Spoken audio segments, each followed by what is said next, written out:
Good morning, Dr. Babu here. Let's usher in a brand new day through prayer, shall we? Hallelujah. Jesus, come. Holy Spirit, God, come and anoint us, touch us, and we may live victoriously today, oh God. Yes, Lord, we need you desperately. We ask for mercy of God to manifest. We admit our weakness, and we cannot do it on our own. So, Holy Spirit, God, come, touch us, make it happen. In Jesus' name we pray. Amen. I'm excited to share chapter 8 of The Christian Life by Pastor Pang Ji-il. Until we reach glorification. Wow. I got really excited yesterday because finally the whole picture is coming together. When God tells you to do something and you simply obey without understanding why these things are happening such time as this, and then when it kind of fully put the puzzles together and when picture merges, then I get really excited. That's why I was told to do that, and I obeyed without really thinking through for many months or sometimes many years, and finally it's coming to picture. Well, I was asked by CPTI, Cambodia Presbyterian Theological Institute, to teach another course in March and April since school shut down. And now we could teach through Zoom, and I'm teaching an intensive course, master level students who have to write thesis in 80 pages in English. And I just taught on methodology. And here saying that, well, Pastor, you are doing a lecture on Pastor Bang anyways. Why don't you use that book and a couple more to design a course? And I'm thinking, hey, I'm posting this as a Cambodia Research and Resource Center lecture anyways, because I need to put up 14 lectures on YouTube and then on-site 6 lectures. And so total of 60 hours teaching. And I thought I could do that. And so I'm so excited. And the fact that yesterday I started talking about, for Pastor Pang, his gospel is free, but not free gospel, right? So that through that you become existential salvation. And so it's stuff that just someone has to theologize his teaching. And so in a way, I'm doing that.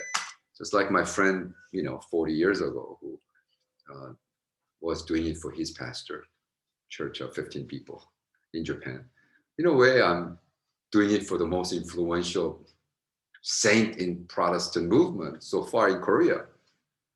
So it's a great honor. And I was like, how do you coin that? How do you put it together? What's the perspective we should look at? And so then it just came to me, the whole package. So I'm so excited. It's talk about salvation, talks about sanctification. Now he's going to talk about glorification. That's the pretty standard way of looking at Christian life, right? In evangelical, especially the Protestant, they talk about salvation as a certain point, and then sanctification in the whole of your life.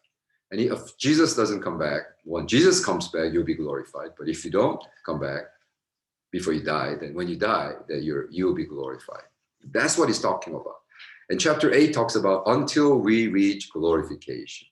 He writes, he completely took care of our sin issue by cross and gave us new life through his resurrection. He meaning Jesus. So yeah, Jesus completely took care through his resurrection. Jesus gave us authority as God's bold children when he ascended. Furthermore, he's coming back again to give us glorified bodies, just as his body is glorified. We believe in this gospel. This one we believe is Christ. Right? So he brings everything to Christ. And then he says that it is Christ. It is not only we are declared righteous, but he helps us to live holy lives. Yesterday, teaching. Not only does he sanctify us, but he also guides us until we reach glorification. This is his work that he has been doing and will continue to do so. As a good writer, and he's an excellent writer, he's in a way reviewing what he said from chapter 1 through 7 in a very succinct way.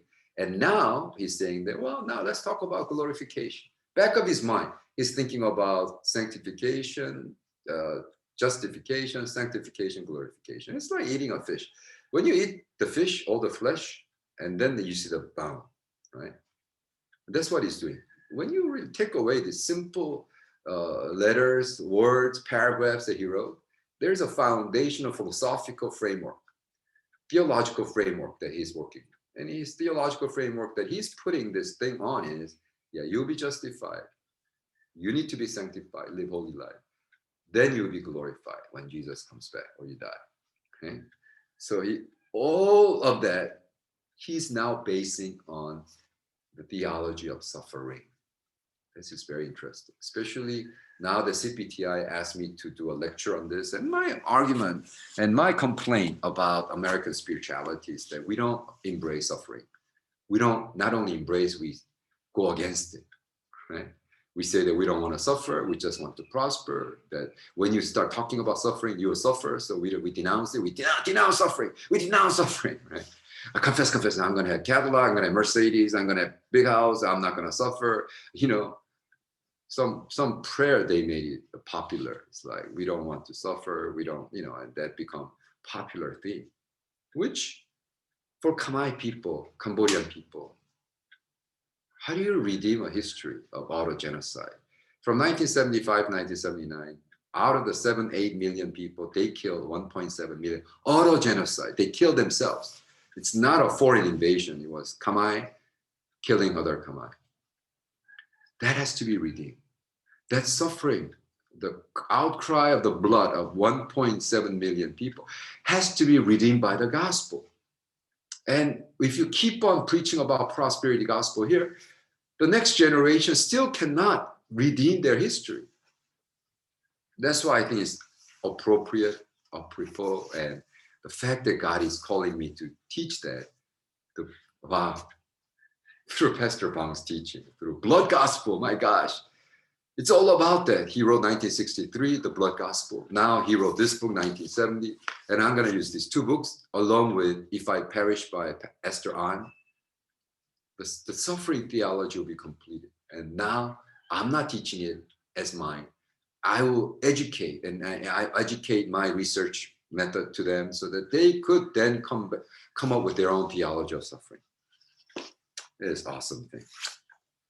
Now I understand why God took care of all my schedule from, and asking me to come up with these lectures.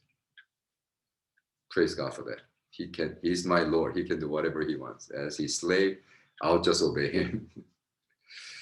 And he continues to write in his book, he is one who delivers us from so great death, does deliver us, in whom we trust that he will still deliver us. You also helping together in prayer for us, that thanks may be given many persons on our behalf of the gift granted to us through many. 2 Corinthians 1-10. His desire is to deliver us, will be finalized when he returns for the second time.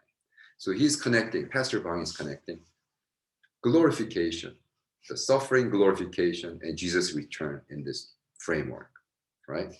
Philippians 3:20. For our citizenship is in heaven, from which we also eagerly wait for the Savior, the Lord Jesus Christ, who will transform our lowly body that it may be conformed to his glorious body, according to the working by which he is able even to subdue all things to himself. He's coming for a second time. Jesus is coming back. How are we going to be ready?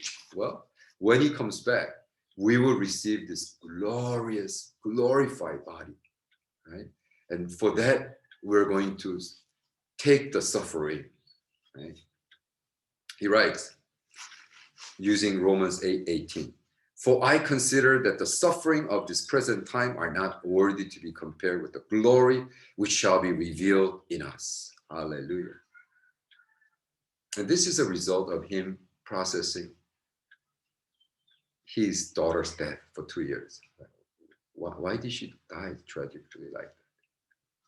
Processing. And he's seeing himself as Job. Job, after losing everything he owned, especially his children, in one day, he confessed, naked I come, naked I go, I will worship the Lord of my salvation. How was he able to do that? Right? Wow.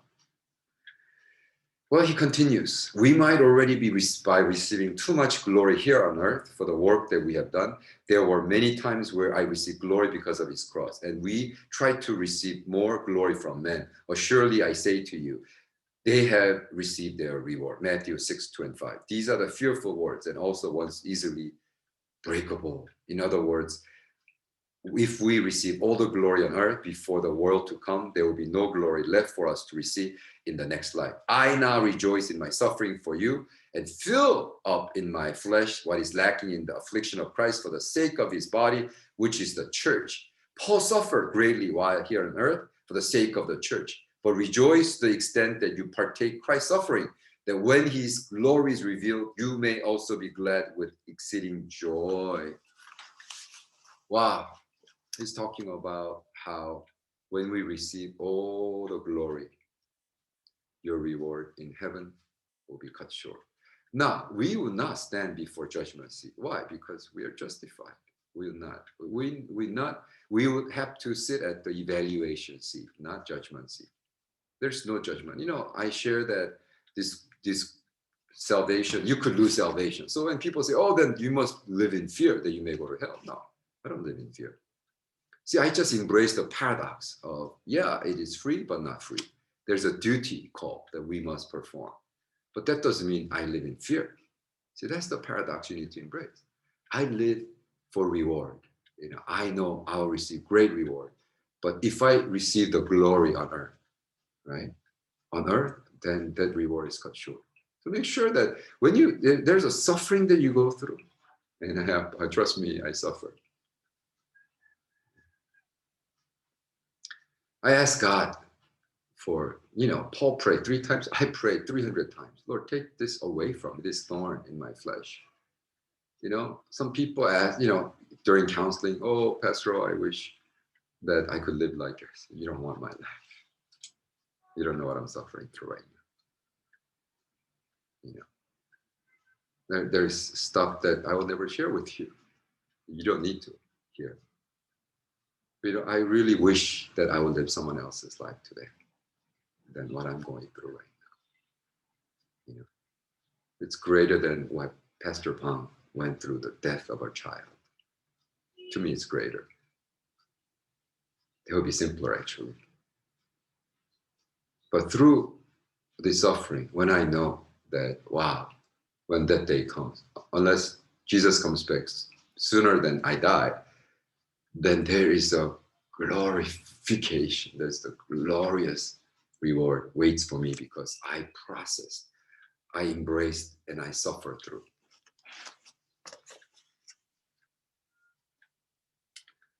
So 1 Peter 4:13 is right also. As Paul suffered greatly while here on earth for the sake of the church, but rejoice to the extent that you partake God's suffering, that when his glory is revealed, you may also be glad with exceeding joy. Wow, that will be my joy. 1 John 3:2 says, Beloved, now we are children of God, and it has not yet been revealed what we shall be, but we know that when he is revealed, we shall be like him, for we shall see him as he is in his glorified body. Our Lord is returning in order to give us the same glory that he received. Praise God for that. His glory that our Lord received, his glory that he received. The glory that our Lord will receive is the glory that he received before the foundation of the world. Glorification comes only after suffering. Are you suffering for something? No, really. Are you? I pray for you. I identify with you. The suffering. Cheerfully. Because the foundation of his theology of suffering is that we do not try to avoid. We welcome it. We rejoice in it. We go through it. That you will be glorified when that day comes. Amen. It's painful. I'm not saying suffering is not painful. It is painful. I'd rather not take this cup. I pray every day, take this cup away from me. But we're going to go on.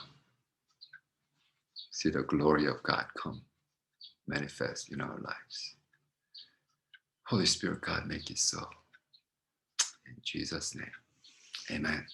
Lord bless you. Love you. Hope to see you tomorrow.